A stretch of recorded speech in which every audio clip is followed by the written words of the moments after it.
네, 지난 말씀을 좀 간단하게 정리하면요. 바울 사도는 먼저 세상의 죄악성을 하나님 앞에 고발하였죠. 그리고 죄악된 세상에 대한 하나님의 형벌은 즉각적인 형벌도 있겠지만 또 다른 한편으로는 그들을 그저 내버려 두신다. 내버려 두심으로 이미 그들에게 그 내버려진 상태가 바로 심판이다. 또 심판이 진행되고 있다라는 말씀을 드렸어요. 그래서 바울 사도가 이렇게 세상의 심판에 대해서 이야기를 하니까 그 당시에 유대인들이 참 너무 좋아했던 거예요. 야, 그래 드디어 저 사람이 이제 심판에 대해서 이야기를 하는구나. 이렇게 이제 유대인들이 좋아하게 됐어요. 유대인들은 이것이 너무나 당연한 결과라고 생각했던 거예요. 그 결과가. 그러니까 이방인들이 그렇게 심판받는 것이 너무나 당연한 결과다. 이렇게 이야기하는 거죠.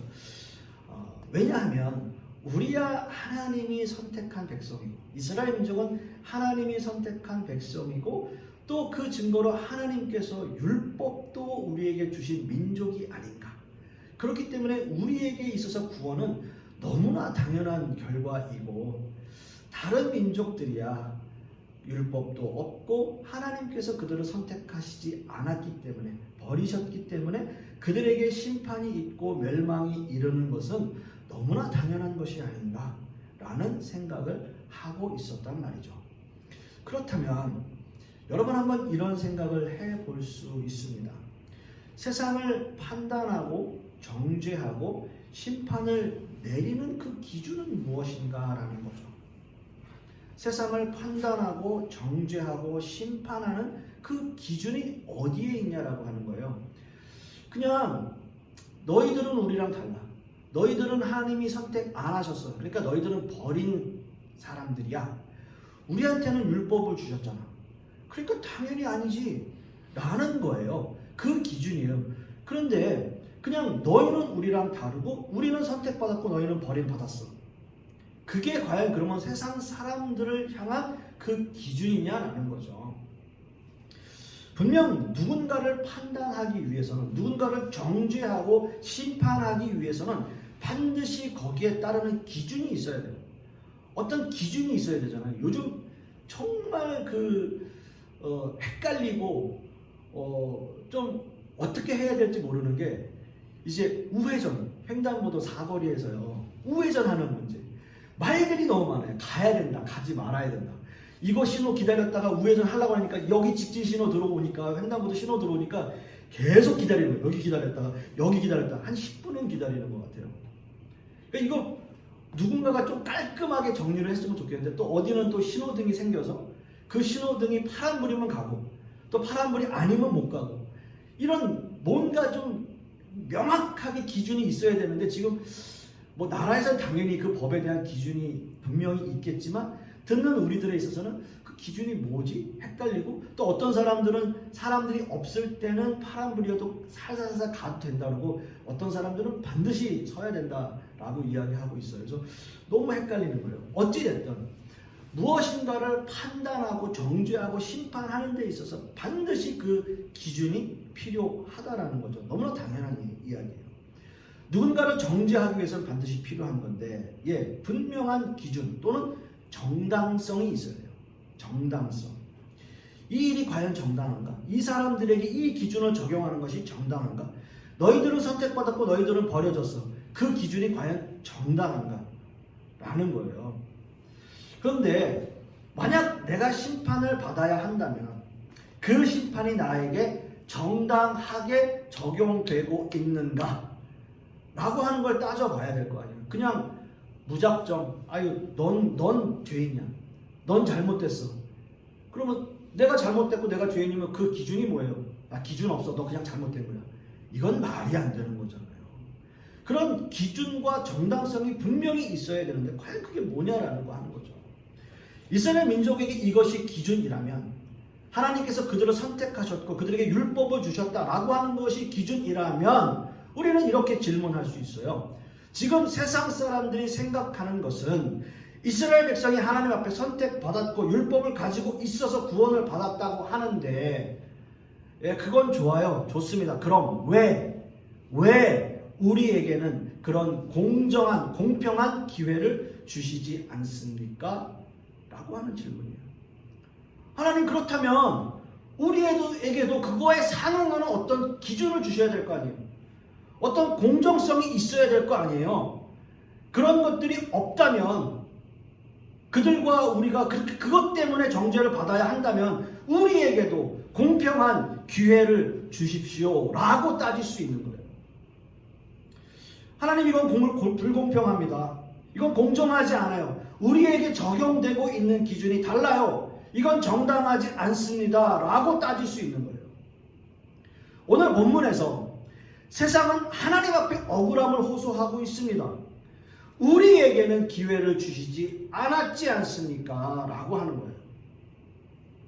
우리를 심판하시려면 똑같은 조건, 똑같은 환경, 똑같은 상황들을 만들어 주셔야 하는데 그렇지 않았습니다 라고 말하고 있는 거죠.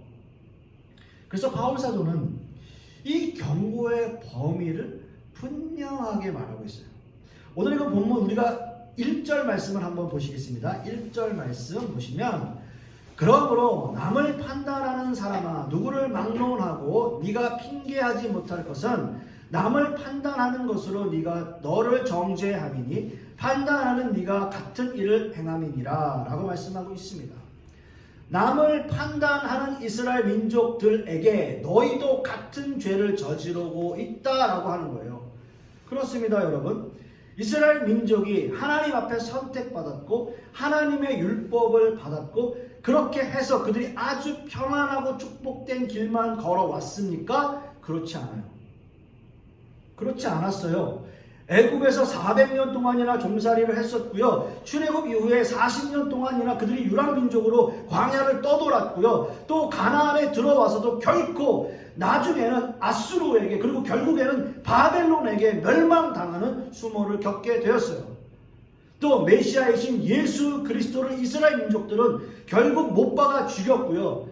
그것들로 인해서 결국 로마에게 멸망당하고 세상을 떠돌아다니는 유랑민족이 되었어요. 디아스포라 이스라엘 민족들.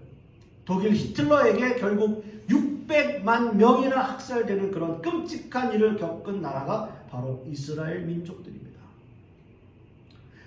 하나님 앞에 선택받았고 하나님 앞에 율법을 받은 그 민족이, 그래서 세상 사람들에게는 우리는 선택받은 민족들이고 너희는 버림받은 민족이야 라고 그 평가와 잣대를, 그 정당성을 이야기하던 이스라엘 민족들이 결국 이렇게 됐다고요. 이유가 뭐예요? 죄예요, 죄. 남을 그렇게 판단했던 그들이 결국 똑같은 죄를 저질렀습니다. 이렇게 심판을 받았던 거예요. 그들이 하나님의 선택을 받은 백성이고 율법을 가지고 있는 백성이라면 왜 이런 어려움을 겪어야 할까요? 이스라엘 민족이 이런 어려움을 겪는 이유가 과연 뭘까요? 그렇습니다. 하나님 앞에 선택받았고 율법은 받았지만 그 말씀대로 순종하며 살지 않았어요. 구약의 모든 선지자들이 이스라엘 백성에게 선포한 것이 무엇입니까? 하나님 말씀에 순종하면 너희에게 복이 있고 그렇지 않으면 너희에게 저주가 임할 것이다. 여러분, 너무나 분명했어요. 그 모든 선지자들의 메시지는 너무나 분명했어요.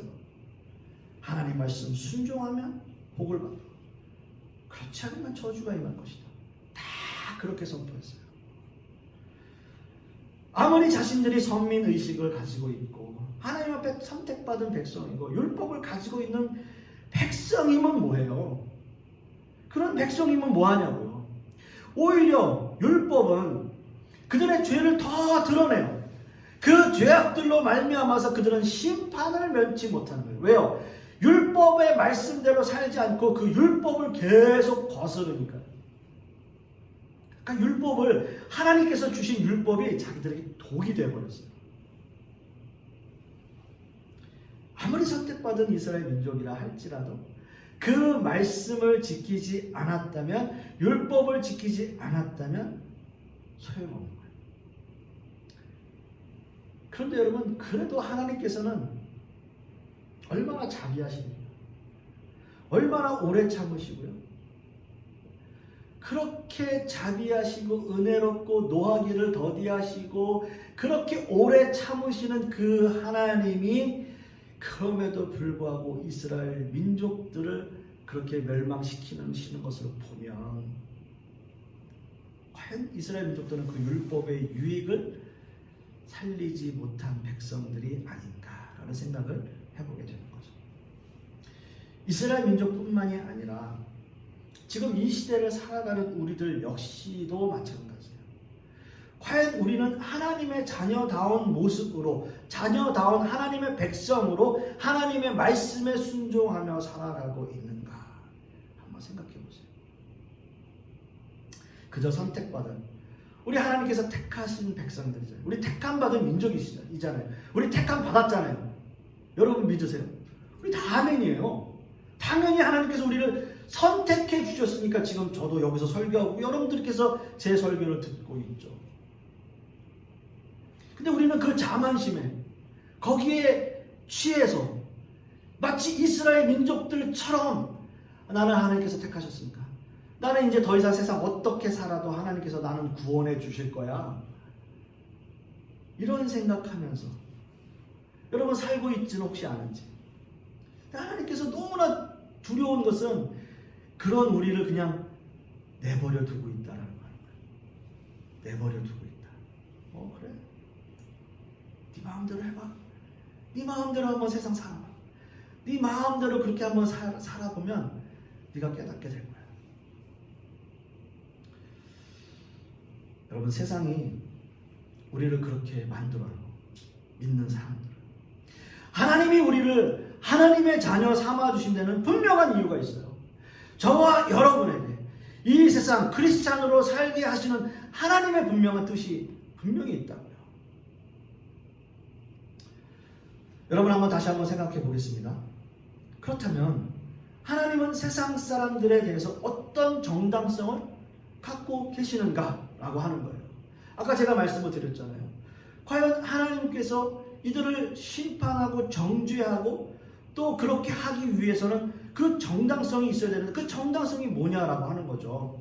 제가 말씀드렸듯이 세상 사람들은 하나님 앞에 똑같은 조건, 똑같은 환경, 똑같은 상황을 요구하고 있어요. 우리에게도 똑같은 기회를 주세요라고 이야기할 때 하나님께서 그들에게 내미시는 정당성이 뭐냐? 하나님께서 자신에게 주신 그 심판이 정당하지 않다라고 말하고 있을 때, 그러면 이런 생각 한번 해볼 수 있습니다. 그와 반대로 이렇게 한번 물어볼게요. 율법을 받은 이스라엘 민족들에게는 그 율법이 그들에게 유익이 되었나요? 안 됐어요. 하나님께서 그들을 선택하셨고 그들에게 율법을 허락하셨는데, 그래서 그걸 가지고 막 자랑하고 그들을 정죄하고 했는데 그 율법이 그들에게 유익이 되었나요? 아니란 말이에요. 아니란 말이에요. 먼저 바울 사도는 과연 그러면 율법이 있는 것이 더 유리했던가? 그들에게 더 유익이 되었느냐? 라는 이야기를 먼저 탁 던져요. 세상 사람들에게 율법이 무엇입니까? 율법의 역할은 죄를 드러나게 하는 거예요. 죄를 드러나게 하는 거예요. 율법에 어긋나는 모든 행동들은 다 죄입니다. 그러나 율법을 모두 빠짐없이 하나도 어김없이 지킬 수 있는 사람이 있나요? 없어요. 그런 사람은. 그렇게 할 수 없어요. 그렇기 때문에 율법을 받았든지 받지 않았든지 모든 사람들은 다 죄인일 수밖에 없는 거예요. 그게 율법이 있는 이유예요. 이스라엘 민족들에게도 율법을 주신 이유가 너희들이 깨끗하고 정당하고 모든 게 다 그냥 죄가 하나도 없어서 그들에게 율법을 주는 게 아니라 그 율법을 통해서 너의 죄를 드러내고 그 죄를 회개하고, 그게 율법의 역할이에요. 그래서 지키지 못하면 죄값을 치르는 것이 율법입니다. 그러나 그 율법을 다 지킬 수 없기 때문에 모든 사람들, 그러니까 이스라엘 민족이든 세상 사람들이든 이방인들이든 다 죄인일 수밖에 없다라고 하는 선언이에요. 율법은 자기들만 갖고 있는 게 아니에요. 모든 사람들에게 적용될 수밖에 없는 거예요. 자, 그렇다면 율법을 받지 못한 세상 사람들에게는 어떤 법을 적용해야 돼요? 우리는 저런 율법이 없는데요. 우리는 그런 거 갖고 있지 않은데요. 그럼 뭐가 그들에게 있어서 법으로 적용되냐? 그것이 바로 오늘 말씀에 인간의 본성 안에 있는 양심이라고 이야기하고 있어요. 양심을 적용하는 거예요. 자, 로마서 2장 14절 15절 말씀을 보면 율법 없는 이방인이 본성으로 율법의 일을 행할 때에는 이 사람은 율법이 없어도 자기가 자기에게 율법이 되나니 이런 이들은 그 양심이 증거가 되어 그 생각들이 서로 혹은 고발하며 혹은 변명하여 그 마음에 새긴 율법의 행위를 나타내느니라. 마음에 새긴 율법의 행위, 이 양심이에요. 세상 어디에 가도 일반적인 상식되는 법이 있어요. 상식되는 법이. 부모님을 공경하라. 그 세상 어디나 다 마찬가지잖아요. 네? 어느 세상에 가도 어느 나라에 가도 부모님 공경하라. 그래서 어느 나라 가도 다 정해져 있는 거잖아요. 이런 기본적인 상식되는 법이 있어요. 만약에 도적질하고 남에게 해를 입혔다면 이런 거는 세상 어디를 가도 죄예요. 어느 나라에서 남의 물건 훔쳤는데 너무 잘 훔쳤습니다. 이런 나라 없어요. 당연히 죄를 짓는 거예요. 제가 이란에 살았잖아요. 어릴 때. 그러고서 이제 아버님께서 또 이제 사우디도 가시고 뭐 캐나다도 가시고 이렇게 해외를 가셨는데 이란은 제가 잘 모르겠는데 사우디는 이렇게 물건을 훔치면 정말 그냥 손을 잘라요. 네, 그렇게 공개적으로 잘라요. 그러니까 그런 법이 굉장히 엄격하게 정해져 있습니다. 이것이 양심이고 인간의 본성 안에 있는 법을 말하고 있습니다. 하나님은 이것으로 세상을 판단하고 심판할 수 있다라고 말씀하고 있습니다. 세상이 억울했던 거 뭐예요? 세상이 억울했던 거. 하나님, 이스라엘 민족들에게는 율법 주시고 우리는 안 주시니까 우리를 심판하시면 안 됩니다. 이거 아니었어요? 우리에게는 공정하지 않습니다. 왜 우리에게는 그런 기회를 주시지 않습니까? 율법을 주셨으면 주신 대로, 율법을 안 주셨으면 안 주신 대로 하나님께서 그들을 판단하고 정죄하고 심판할 수 있는 근거는 있다라고 하는 거예요. 세상을 심판할 수 있는 정당성이 여기에 있어요. 어떻게 해요? 양심으로요. 양심으로요. 그것이 정당하고 그것이 기준이 되어지고 어느 누구도 핑계할 수 없는 거다라고 하는 거예요. 그렇잖아요, 여러분. 너무나 당연하잖아요. 그렇습니다, 여러분.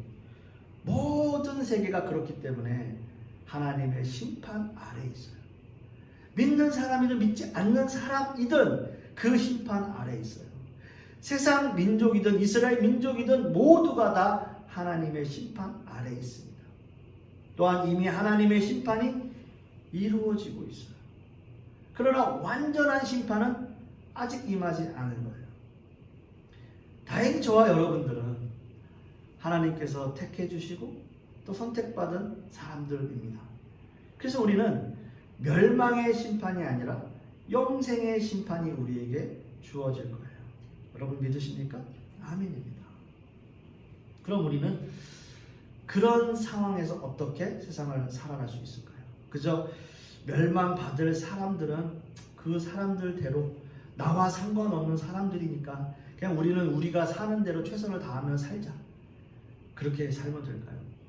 그렇지 않죠. 하나님께서 우리를 불러주시고 하나님께서 우리를 택해 주신 데는 다 하나님의 뜻이 있고 우리는 우리 나름대로의 사명을 가지고 있어요. 그것은 바로 세상 가운데 복음을 선포하는 거예요. 하나님의 말씀을 선포하는 거고요. 또 그 말씀을 많은 사람들에게 전하는 거예요. 이것이 저와 여러분들에게 주어진 사명입니다. 사랑하는 성도 여러분, 말씀을 맺습니다. 하나님의 심판은 누구에게나 주어지는데 멸망받을 심판을 피할 수 있는 길을 저와 여러분들은 너무나 잘 알고 있습니다. 우리는 복음을 전해야 할 이유가 바로 여기에 있고요. 또 하나님의 말씀을 선포할 사명이 저와 여러분들에게 있습니다. 이러한 사명 가운데 하나님의 말씀에 순종하며 살아가는 저와 여러분 되실 수 있기를 간절히 소망하겠습니다. 기도하겠습니다.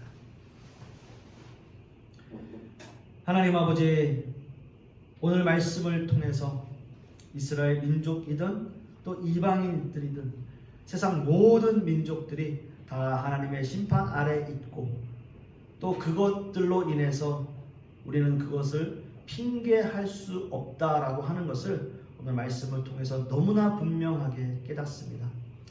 우리는 하나님께 선택받은 사람들이고 또 하나님께서 우리를 택해 주신 그 은혜 가운데 있는 사람들입니다. 그러므로 세상 가운데 하나님의 말씀을 선포하고 또 믿는 자로서 본을 보이는 삶을 살아갈 수 있도록 주님께서 역사하여 주시옵소서. 이 모든 말씀 우리 주 예수 그리스도의 이름으로 기도하옵고, 이제는 우리 주 예수 그리스도의 은혜와 아버지 하나님의 극진하신 사랑으로 성령님의 내주 교통하심이 오늘 말씀을 통해서 택함 받은 하나님의 백성으로서 세상 가운데 복음을 선포하고 말씀을 선포하는데 주저하지 않기를 소망하는 우리 하나님의 백성들 머리 위에, 그 자녀들 위에, 그 사업과 직장 위에, 그리고 풍요로운 교회 위에 이제로부터 영원토록 함께 있을지어다. 아멘.